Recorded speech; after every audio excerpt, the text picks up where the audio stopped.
Good day, good afternoon, good evening, good morning. Ohayo gozaimasu. Buenas tardes. Konbanwa. Obande gozaimasu. Or if you live in a little village, Obandape. We're from a novel approach to publishing, and we want to share some new ideas. We think how to master languages in a more easy and friendly way. Read a book, learn a language, read a novel, learn a language is our whole system. Who are we?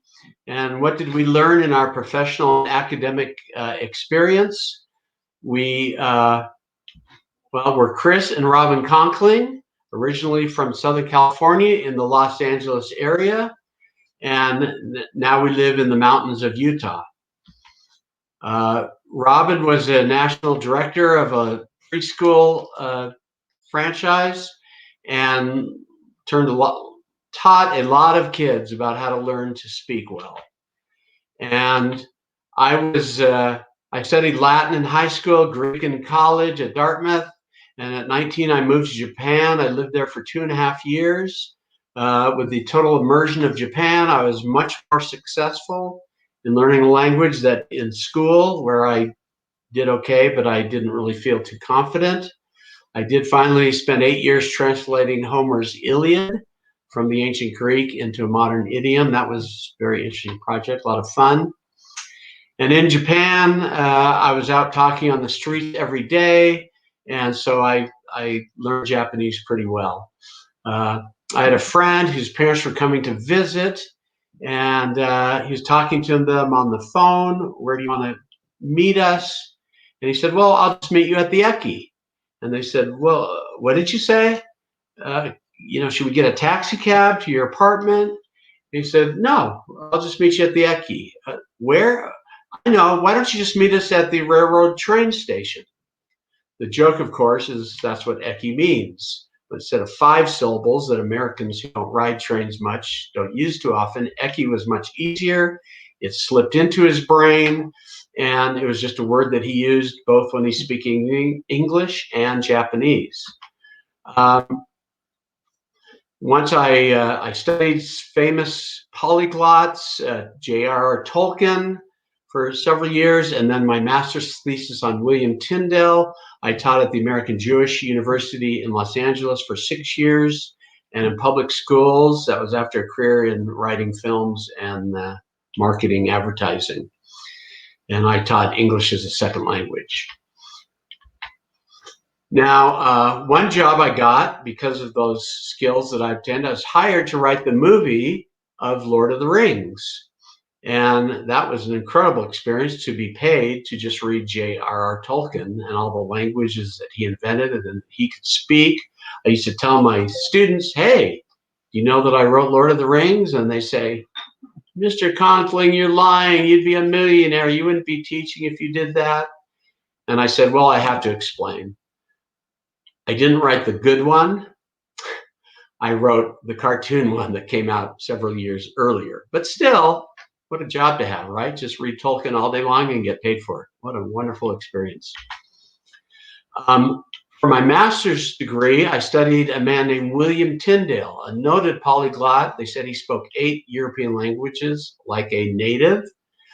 And he was the first person to translate the Bible from the original Greek, not from the Latin, but from the original Greek and Hebrew, and was just a genius. In fact, when the 47 King James scholars about 70 years later wanted to create the King James Bible that would be the dominant Bible for the next 400 years, and they had all the backing of the government and luxury, and they were the greatest scholars in the age of Shakespeare, 83% of the time, they said, we can't do it better than Tyndale did it.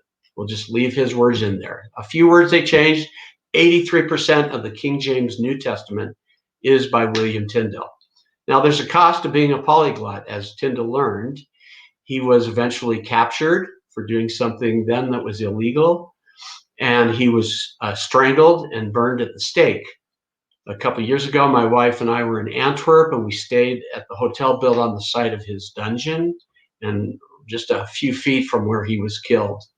And it was a very moving experience for us to be there. But he's probably the only English writer that is quoted more than William Shakespeare.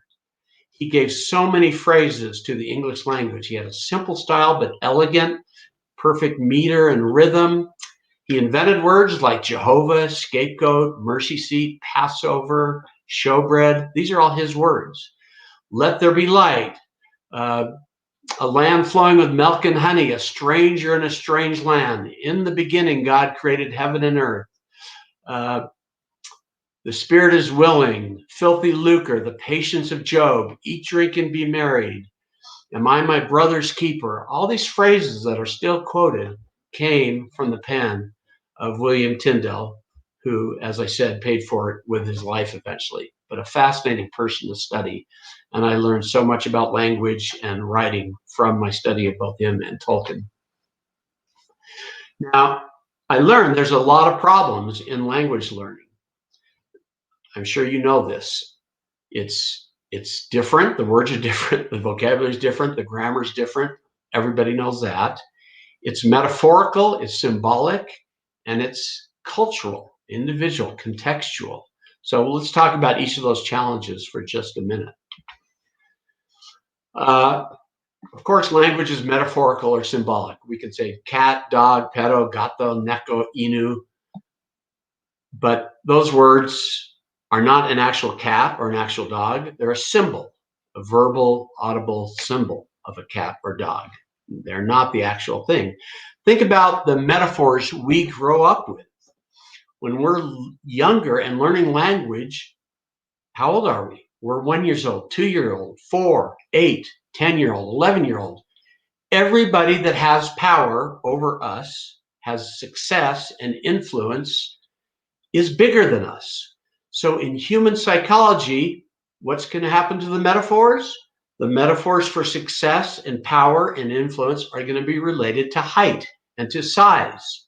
So in human psychology, I know it's true in American English. I'm assuming it's true in your languages, but we have phrases. We don't even realize they're metaphors. Size matters. Get a raise. Top of the food chain. Top of the class. Stand tall. Be big. Reach for the heights. Shoot for the stars. And then our negatives, you're a low down, dirty sneak. Don't act so small. Related to height, because that is our psychology as we learn languages as small children, who don't have a lot of power yet in their lives. I've often thought if we're trying to translate from human to the ant language, I don't know what metaphors ants use when they talk. I don't know if they even talk, but they would have different metaphors. They'd be about being small would be really good. Get small. Reach for the dirt. Congratulations, I'm lowering your salary. Stand small. You're the smallest ant in town. And something bad for an ant might be you're a big, tall phony. So these metaphors, even though we're not talking to ants, we're talking to humans that grew up with the same psychological issues, are interesting. But they're metaphors and they're symbols. They're not the actual thing itself. So communication is not always perfect. Then there's the cultural. How do you translate this? We were in a restaurant a couple of years ago, and a lady sitting near us said, can I get some milk soon? I'm really thirsty. And then another lady said to the waitress, I haven't gotten my water yet. And then a couple teenage girls, 3 or 4 friends came in. They thought they were very hot looking. They're very stylish, very privileged, a little bit condescending, a little bit arrogant. And they sat down, and I was just sitting in a booth, not even noticing them until I heard this phrase. She said to the server or the waitress, ma'am, I have yet to receive my water. And I thought, wow, what a difference that word yet. How do you translate that? The word yet, if it comes at the end of the sentence, it's just a nice word. I haven't got my water yet. But you put a third in the sentence, I have yet to receive my water. It connotes a tone, condescension, arrogance, pride. You work for me. Do your job. I'm better than you. I'm bigger than you. I'm more important than you. I have yet to receive my water. How are we going to get those subtle clues? How are we going to learn how to translate that tone? You'd have to be really good at language. I'm not that good to understand those subtleties, but in English, I understand them. A couple of years ago, I wanted to brush up my ancient Greek, so I got in a summer class at UCLA. Brush up, okay, there's another metaphor. What does that mean? But anyway, shine up, get a shine on my ancient Greek. And the first day of class, they said, here's the declensions of the nouns. Is it singular? Is it plural? Is it the subject of the sentence, the object, the dative, the possessive? And I said, there's like 10 nouns you have to learn for every word, at least endings. How do we learn that? Well, you do what you've always done. You pound through it. You memorize it. Rote memorization. You pound it into your brain. You learn rules. They're stored in your logical brain. And you just pound away, pound away, pound away. And I had nightmares. I said, nothing's changed since I was in high school. I remember my Latin classes. Hic, haec, hoc, huius, hodum, hodum, hodum, amo, amas, amat, amamus, amatus, amant. Just rote memorization. And the question about that is those teaching methods that haven't changed in hundreds of years, do they work? Now, I can only talk about American schools. I know when I taught English as a second language, my foreign students were much more proficient than my American students. But if you ask the question, is it working the way we are learning in America anyway? Well, there was an article in Atlantic Monthly, a prestigious magazine in 2015 about foreign language education. Quote, less than 1% of American adults today are proficient in the foreign language that they studied in a US classroom. It isn't that people don't think language education is important, it's that they don't think it's possible. Well, if 1% are successful, guess what that means? 99% fail. These old-fashioned systems of teaching language have not worked. We need to be creative. We need to learn new methods, how to get into our brains without just pounding away at it, which doesn't work for most people unless you're very, very motivated. My wife was teaching at a preschool, and she had a very interesting insight into childlike creativity. Hi, I was very lucky to work with young children during my career, and I came home with many stories of their actions and their words. And here's one. Walking down the hall, I look down, I see a coat rack. What do you see on a coat rack? Coats, sweaters, backpacks. What did I see? Coats, sweaters, backpacks, and a child that looked like he was attached to the coat rack. So I walked up closer and I noticed, yes, he was. He could not get himself off this coat rack. He had enlarged his mouth so long and pulled his sides of his mouth so wide that he could get over that coat hook. How was I going to get him off without harm? So I had to kind of lift him, turn him, help him widen his mouth until he finally was able to detach himself from the coat hook. And I asked him first, are you okay? And of course he was. And he wasn't crying. He wasn't hurt. He was just a matter of fact, yeah, I'm fine. And so I asked, why did you do that? And he said, Miss Robin, I just wanted to know what it felt like to be a fish. True story. That's a true story. So we see a coat rack, we're logical, we're reasonable, we have much experience, but a child, maybe it's a horn hat for a beetle, maybe it's a hook, and he can experience what a fish feels like because children are open and creative. They're not beat up to get the right answer, get the logical answer. they can see things in a fresh and wonderful way. We see a coat rack, they see a fish hook. It's very interesting. And so taking that idea, how can we be more creative about learning language? How can we break through that logical gatekeepers that keep so much fresh thought out of our brains? So we studied a lot of research and we wrote this little book, Outsmart Your Logical Brain. It was the theory of our language theory, the theory of our language process. And what we learned in the research that we did is that, well, I knew this in an advertising agency. When you brainstorm, no judgment is allowed to be passed. You throw out crazy, crazy ideas. Only later do you apply logic and rational ideas to the ideas and judge which ones will really work. Our brains, 86 billion neuron connections, are flashing back and forth, making new trails and rivers through the little valleys and bumps in our brain, 24/7, making all kinds of connections. But we're logical and we want it to be proper. And so we block that creativity. So our book we called Outsmart Your Logical Brain, a novel approach to language acquisition. We need to outsmart, get rid of those keepers. So Einstein, for instance, said, invention is not the product of logical thought. It's eventually tied to logical thought, but it's not the invention. Other people wrote,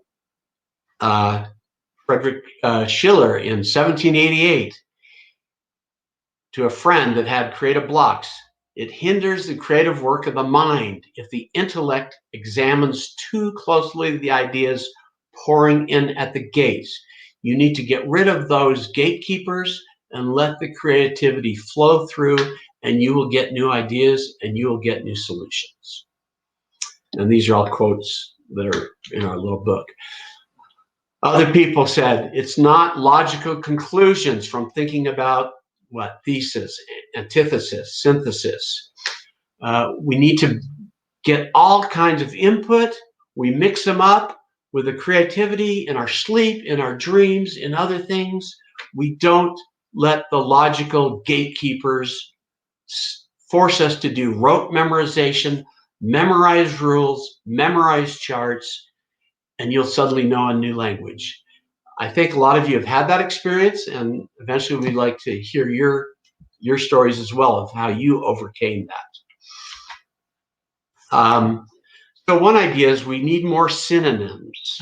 In English, we have, well, Latin is equus, we have equine, but we have, Pinto, Bronco, Mustang, Filly, Appaloosa, Stallion, all these words that mean different kinds of horses, lots of words. In romantic movies, romantic songs, pop songs, how many ways are they to say, I love you, I cherish you, I adore you, you fly me to the moon, you are irresistible, love is a many splendored thing, you complete me, you have me from hello, ditto. These are all just different synonyms, if you will, almost a foreign language full of new vocabulary to say the simple idea, I love you. We see this every day in our lives. Sports leaders, sports announcers do this all the time. You have to describe the soccer match or the baseball game with new language for the same activities. If you know Beowulf or Viking poetry, you know what kennings are. Kennings, you don't think of Vikings as overly poetic guys, but they were beautiful poetry. And so they came up with 2 or 3 word descriptions for just the normal word. The normal word became too boring. So an ocean was an eel home. The seas were a whale road. I've been working on the whale road, I guess. The heavens. What are the heavens? The skies, they're wind weavers. What a beautiful phrase. Trees are seaweed of the hills, or the field's mane, like a mane on a horse. The land, the mountainsides also have manes. They're called trees. Mouth is a word horde. Clouds are wind kites. Beautiful descriptors. More and more synonyms that are just become part of our psyche, that we can draw on to describe things. That's what a foreign language acquisition can be like. So in Japan, one of the big things was the sotoban, or also called the abacus. I'm sure you're familiar with it. I'm on the street one day, and I want to buy some things from a local merchant. Gee, can I get a 12% or a 10% discount? And I see the guy doing this. I'm going, what is he doing? And he says, I can't give you 10%, but I can give you 8.5%. And I realize what he's doing. He is working an imaginary sotoban.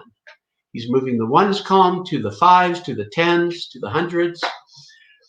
And in Japan, when I was there, children, I hope they haven't done away with this, from their youth, were playing with sotobans. In America, what are we doing? We're reading a math book, logical. 5 plus 4 equals 9. 10 minus 1 equals 9. With a sotoban, that's way too slow. You've got to be able to instantly think of what 9 is. In terms of 5, what is it? It's not 5 plus 4 equals, it's 5 and 4. It's a new synonym. How about 10? 1 from 10. How about multiplication? 3 by 3. So in logical thinking, 15 minus 6 equals 9. But if you just have these synonyms, you can instantly work on it. 5 and 4. I have 5 words for 9. I have 9, 5 and 4, 10 from 1, or 1 from 10, and 3 by 3. And I can instantly input those synonyms. I don't think about them. I don't translate them. I don't logically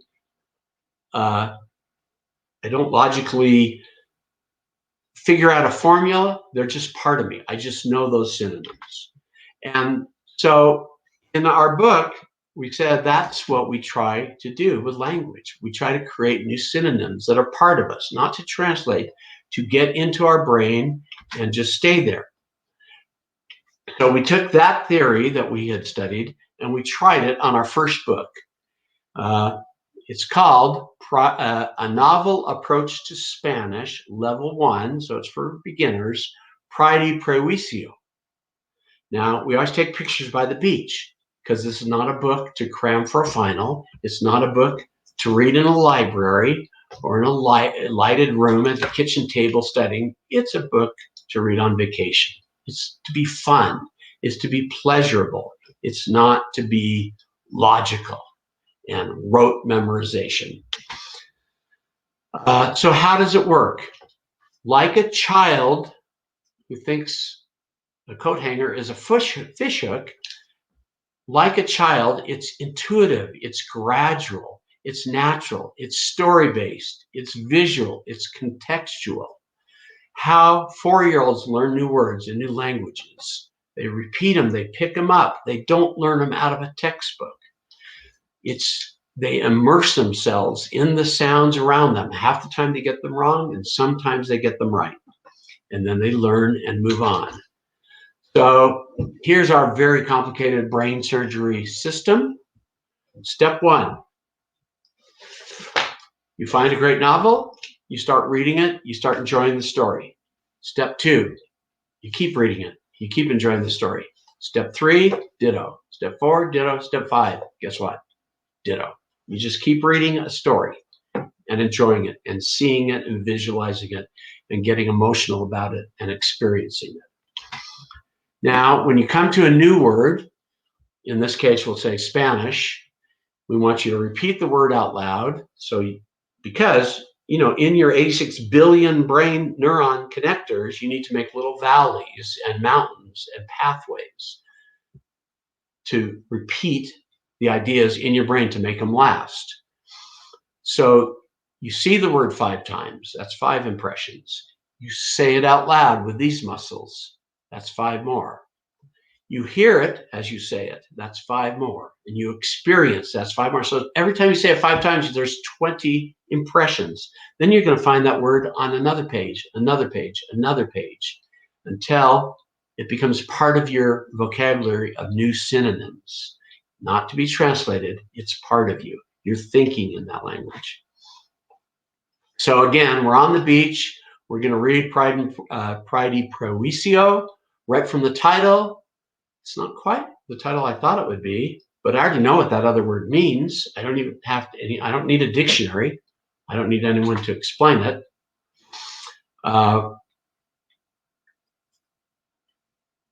So here's what page 1 looks like. The situation, or in Spanish, the situación. There's the text, and then there's a column in gray next to the text explaining new words.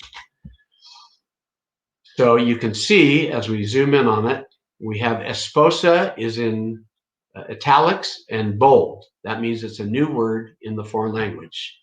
And then we have hijas, and next to it, how do you pronounce it? Situación is a cognate. What is a cognate? What is esposa? It's a female spouse. That's easy to learn with Latin-based languages. Hijas, the H you don't sound. We tell you how to do all that in the column. But basically, you can just read the story. As we get closer, you can see how it works. Now, what this means is, again, every page is divided into 2. There's the text, which is very close to the text of Jane Austen. We didn't play with it too much. We changed it just a little bit, that she had 2 nieces. Her sister had married a Spaniard, and they were raised in Spain, and the parents die, so she adopts them back, and they want to teach the family Spanish. That's the only change to the plot. All the romance with Mr. Darcy and the silliness with Mr. Collins and everybody else, it's all there. But we just had to alter it a little bit to give a logic to why they're learning Spanish. But every page is the text with a little bit of explanation on the side. Learning language in a fun way. Again, the grammar, like the vocabulary, is introduced one idea at a time. No child looks at a chart and memorizes, I said, you said, he said, they said, we said. No, nobody learns that way. You learn it as you use it. I said may be different than he says to a child. They may seem like different words, but they learn them, and their brain swirls them around and makes them understand it. So we do have a few charts in the back of the book for review purposes, but we're not going to present all those charts up front. We're going to just let you intuitively get the language. And gradually, just a little bit at a time. So by the time we're, let's say, 60 pages in, we'll do a close-up of this page. You can see the new words. They're in bold. There's a lot of other italicized words. Those are words we've already learned and have used several times. So every Spanish word is in italics, and the new words are in bold. And of course, there's the column on the side that is going to explain those. Halfway through the book, guess what? You've read, your book is now half in Spanish. The last chapter, it's all in Spanish. So this page is halfway point of the book. You can see all the italicized words. And you're not translating those words. You're thinking of those words. They're just new synonyms. You know, when I was in Japan, this is sort of a funny but embarrassing story. I was trying to learn the language, and I went to a restaurant and I ordered some milk. You could use the word miruku, which is just milk, miruku, or gyunyu. And and the poor waitress, she was trying to be so nice. Chotto skroshimo, chotto wa nai keredomo. You know, we sort of a little bit don't have it, but maybe. So I'm thinking from my culture, but maybe what? Do you have it or do you not have it?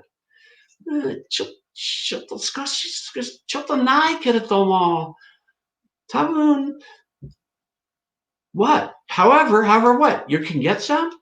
You know, and I'm almost bullying her. I didn't mean to be a stupid, bully American, but I was. And she was, in her culture, you don't just say yes or no, you hint at it, you imply it. And I'm trying to learn that system. So anyway, she's getting frustrated. I'm getting frustrated. I said, maybe I have the word wrong. So I look in my Jisho, Junyu Miruku. So I say, Chichi kudasai. Give me some chichi. And she turns red and she's about to slap me and walks away. And I go, what did I do? Well, I look more carefully in the dictionary. Chichi means breast milk. So I was asking her for breast milk. So it's, those clues can be very tricky. Foreign language acquisition is a challenge. But again, by the time we're halfway through the book, it's half in Spanish. And by the time we get to the last page, there's no English on that page. You're reading that book 100% in Spanish. Now, is it college level, PhD level Spanish? No, but it's above beginning, it's intermediate level. And you're not translating it. You're not forcing the logical side of your mind. You're just reading it because you know these words, because you've read them over and over and over. They're just new synonyms. So 45 short chapters, 45 days to thinking in a new language. Each chapter is 3 to 5 pages at the most. You can read one a day pretty easily. We're learning it the way a child learns it. We're speeding it up a little bit because you guys are adults. But so here's our website, our Instagram. We're not here to sell books. We're here just to tell you about our ideas, and you may have had other breakthroughs on your own. So share those with us. You may not like this title. You may think, well, in our culture, there's another book you could use. So as we go to other cultures, we'll consider that. We have a friend in Japan said, there's Anne of the Green Gables books all over Japan. There's clubs. You should use that book. So we're open to those kind of things. But if you want to contact us and talk to us about it, you can get the book on Amazon if you're interested. Now, we didn't just release this book. We tested it with schools. And we talked to students. We got one negative comment from the boys, younger boys. They said, I don't want a mushy romance. Can't there be more action, more adventure, more violence? And so on our second book, our intermediate level, we address that issue. But the results, I won't read them all, but they're pretty positive. Students read in Spanish, learn Spanish through context. I was learning new words for everyday conversation without having to think much about it. What the Redhead Read is a influencer on Instagram. She loved the book. Slowly immersing you into language that you aren't just memorizing words. It's mostly in English. Slowly, you begin to learn the new words. Students who are familiar can keep reading it. I had failed Spanish online programs available, which was more like memorizing a large dictionary. This book was very helpful. So those are the kind of comments we got when we tested it. And so we have the Spanish one out, but very soon we're working on Portuguese. The pronunciation in Portuguese is more nasal. It's more difficult than Spanish. So that's a challenge. We hope to have, audible downloads and other tools, as we're just a brand new company, but we have all that in the works, but we're not there yet. So German is not a Latin-based language, so that's a little more challenging. Italian is, and then eventually we have to reverse engineer it. A novel approach to English for Chinese speakers, level 1. What book will we use for that? So this, I thought I was about to retire. Now I have about 10 years of work ahead for me. So it's exciting, but it's a challenge. And then we have, after we get to level 1, addressing that one student, we go to Tarzan and the apes. Tarzan, we change the text only a little bit because a man finds him and shows his diaries that his father wrote in French. Well, of course, in this book, he will have written them in Spanish. In the Portuguese book, he will have written them in Portuguese. So minor changes, but Tarzan is actually much easier English than that is Jane Austen. So that's a level 2, more advanced grammar, future tense, more, just a higher level, more vocabulary. So sit on the beach, enjoy learning a language, and who has some questions for us? I'll put our website on there again if anybody's interested. Any tips? Okay, I'm going to read these out loud. What's the first one? Oh. Do Americans fail at learning a language because of inefficient teaching methods? I have to get close to read it. Or because native English speakers don't have as much need to learn another language? Well, you can chime in. My students, a lot of them were gung-ho, great students of every nationality and every race, and a lot of them were just lazy. Why do I need to learn anything but English? A lot of them already were fluent in Spanish. So I'm going to get rid of this. Okay. So I think a lot of it is arrogance, frankly, laziness. I don't really need it. I'll be working in America. That's not true anymore. I loved my time in Japan. I love learning another language, another culture, even though I made a lot of mistakes. So I think that answers that question. I think they don't feel the need as urgently, but that will change as the world keeps going. Okay, number 2. The method of reading and saying anew 5 times, this could only work for those who have strong command of the language, correct? Not for, no, you can, because we always explain how to pronounce it, and the definition is right there. So you can do it when we have audible downloads. It'll be easier to do for sure. But I think you could do it from the word esposa, esposa, esposa, esposa, esposa, esposa. I don't think it's too hard. Maybe I'm missing something in that question. Okay, do you want to read it? In your novel, how's the reader supposed to know how to pronounce the words in Spanish? Oh, it's right here. I'm sorry. I'm looking at the wrong place. If they don't know Spanish yet, or is it necessary to know some Spanish before? Well, it's so easy to hear pronunciation online, on Google, on different ways. You can hear it. Again, we'll have downloads eventually. But so very interesting. Spanish vowels are identical with Japanese vowels. Nothing in common, but the vowels are identical. So we spelled out in an English E-H-S, P-O-H-S-A-H, and we put the emphasized, the stressed syllable we put in all capital letters. So esposa it's not that hard. There are some that are hard. Situación is for a situation, is the cognate. It's obviously harder, but it's possible, and it will get easier as we have more products out there. Are there similar books in different languages? I don't know. I've never seen any. We're moving as fast as we can to get into as many languages as we can, and so that's our challenge: is how to grow and get more out there. If you have any ideas for us, please let us know. For pronunciation, why didn't you use the internet? Yeah, we considered that. With the German, yeah, we're still looking at that.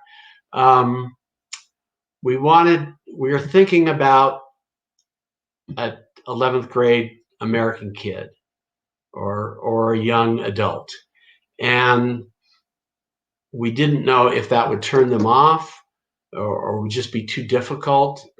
Eventually, they will have to learn that, but that's a decision we have made. We may reconsider it, but it's a very good idea, and certainly was discussed quite a bit. But we tried to do it without that.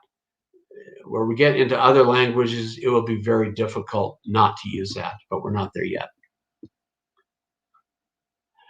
Is the book a gradual translation of the original? Yes, it's very close to the original. We simplified her a little bit. With Tarzan, we didn't have to. With Jane Austen, she gets a little complicated. So sometimes we simplified her, but it's basically just the book. We shortened it somewhat. So the book's only about 200 pages. And yeah, so I don't know if that answers it, but it's pretty close to the text. Tarzan is very close to the text. Jane Austen had to be simplified somewhat. I want one in Japanese. Yes. What book should we use for Japanese? I originally wanted to do Bochan by Natsume Soseki, one of my favorite books. Unless a book is in public domain. We can't really mess with it the way we plan to mess with it with putting in half of different languages. But yeah, Japanese is the one I want to do, but I'm trying to get out 5 basic European languages first, and then we go into other alphabets and other languages. What we do with kanji, I don't know. We'll probably just do romaji on those. Will those books be published also as ebooks? Eventually, we see them right now as sort of workbooks where you're making a lot of notes and you're playing with it. But yeah, all those things are being discussed, and we haven't released them that way yet. But we're looking for feedback. If they work just as well, then we'll certainly release them that way as well. You know, we don't have any preconceived notions. We're going into this based on the research, based on what works and what feedback we get. So we're looking for feedback. What else? Okay, that's all the questions we have. If anybody else has questions, please let us know. Get in contact with us. This is a very exciting, I see myself going backwards on this picture. It's a very exciting project, a lot of problems, a lot of issues. And as we get into, you know, Russian and Arabic and Chinese and Japanese and Korean and all these important languages out there, then our challenges will multiply. And hopefully by then we'll have the staff that can help us come to the best answer. And if you have input, we love it. So thank you very, very much. I've been so impressed with everybody. You know, how you guys learn so many languages is amazing to me. And so we're just honored to be here. And you can teach us far more than we've taught you, but we really appreciate the chance to be here. Thank you so much.